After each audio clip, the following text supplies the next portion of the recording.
आपण तवा तापत ठेवलाय, त्यामध्ये एक मोठा चमचा तेल घेतले, गॅस बारीक करणार आहे। तेल तापलंय आपलं, त्यामध्ये मी बारीक कुटून धन घेतलं। धन छान परतलं की त्यामध्ये जिरं, मोहरी, मी कढीपत्ता बारीक कापून घेतलाय, त्यामध्ये 2 सुक्या लाल मिरच्या घेतल्या। आता आपण परतूया। त्यामध्ये आपण वाटण टाकूया। हिरवी मिरची, आलं आणि लसूण याचं वाटण केलेलं आहे, ते टाकून परतून घेऊ। आपण सगळं बारीक गॅसवरच परततोय। इथं आपलं परतून झालंय, त्यामध्ये थोडीशी हळद आणि इथं गॅस बंद करायचा आणि हळद आपल्याला छान मिक्स करायची आहे। इथे मी बटाटे कुस करून घेतले। आपण जे तव्यावर परतवलेलं होतं वाटण ते याच्यात टाकून घेऊया।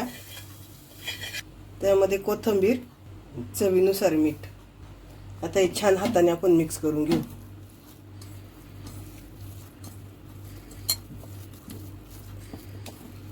थोडंसं गरम आहे।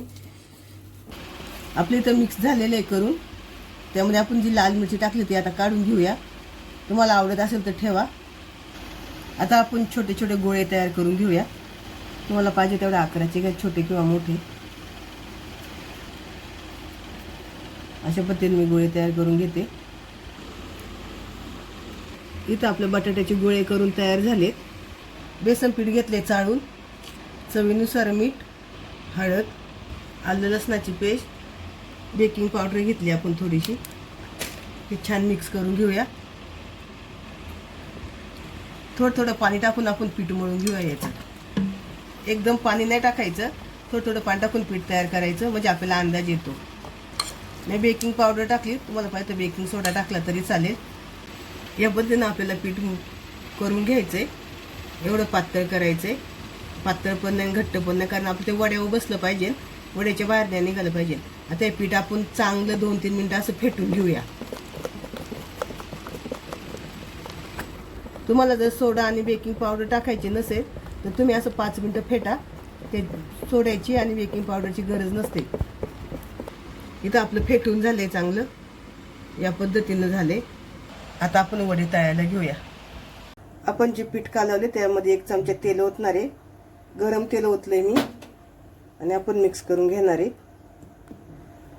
तेल तापलंय आपलं, आपण गॅस थोडासा बारीक करणार आहे। वडा घेतलाय, थोडासा हलकासा मी दाबणार आहे। पिठात आपण मिक्स करणार आणि तेलात सोडणार।